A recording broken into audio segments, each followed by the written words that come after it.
High, welcome to my channel. আশা করছি আপনারা সবাই খুব ভালো আছেন, আমিও খুব ভালো আছি। আজ হলো মায়াপুরের পার্ট 5। তো আজকের হলো আমাদের লাস্ট দিন। তো আমাদের সকাল সকাল রুম ছাড়তে হবে 8টা নাগাদ, কারণ এই রুমের টাইম ছিল 8টা পর্যন্ত। তো আমাদের সকাল সকাল রুম ছাড়তে হবে, কারণ যেহেতু আজকে চলে যাবো তাই ভাবলাম তাড়াতাড়ি বেরিয়ে পড়ি, কারণ আবার কালকে ডিউটি আছে। তাহলে যত তাড়াতাড়ি বেরোবো তত তাড়াতাড়ি পৌঁছতে পারবো, সেই কারণে তাড়াতাড়ি বেরিয়ে গিয়েছিলাম আমরা।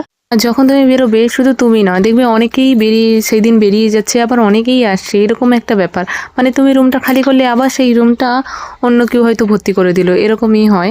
আর যেতে যেতে চারিদিকগুলো ভালো করে দেখছিলাম যে আজ দুদিন ধরে এই জায়গাগুলো কত সুন্দরভাবে ঘুরেছি, প্রত্যেকটা পার জন্য চেনা হয়ে গেছে, এত সুন্দরভাবে ঘুরেছি। আর প্রত্যেকটা জায়গায় এতবার যাওয়া হয়েছে যে প্রত্যেকটা জায়গা খুব ভাল লেগেছিল। আর এটা হলো সেই জায়গায় যেখানে বিনা পয়সায় খাবার দেওয়া হয়, 3 বেলা না 4 বেলা খাবার দেওয়া হয়। তো আপনারা টোকন কেটে এখানে খাবারও খেতে পারবেন। মানে অনেক সুযোগ সুবিধা আছে মায়াপুরে গেলে, মানে অনেক সুযোগ সুবিধা আছে। আর এখানে হলো গিয়ে তোমার আছে, সিনেমা আছে, সিনেমা থিয়েটারের মায়াপুরের। যদিও বা ওটা আমরা দেখিনি, ভেতরে যাইনি। তো আশেপাশের জিনিসগুলো ভালো করে দেখছিলাম, মন্দিরটা দেখছিলাম যে আজকে চলে যেতে হবে।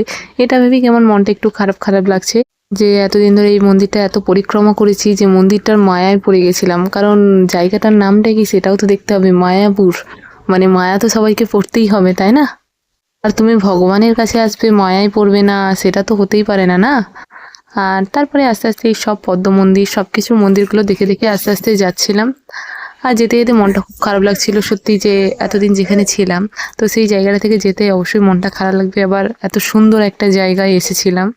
মায়াপুরের আশপাশটা এত সুন্দরভাবে পরিচিতি হয়ে গেছে যে প্রত্যেকটা দোকান টোকান মনে হচ্ছে সবকিছুই চেনা চেনা লাগছিল যখন ছেড়ে আসি।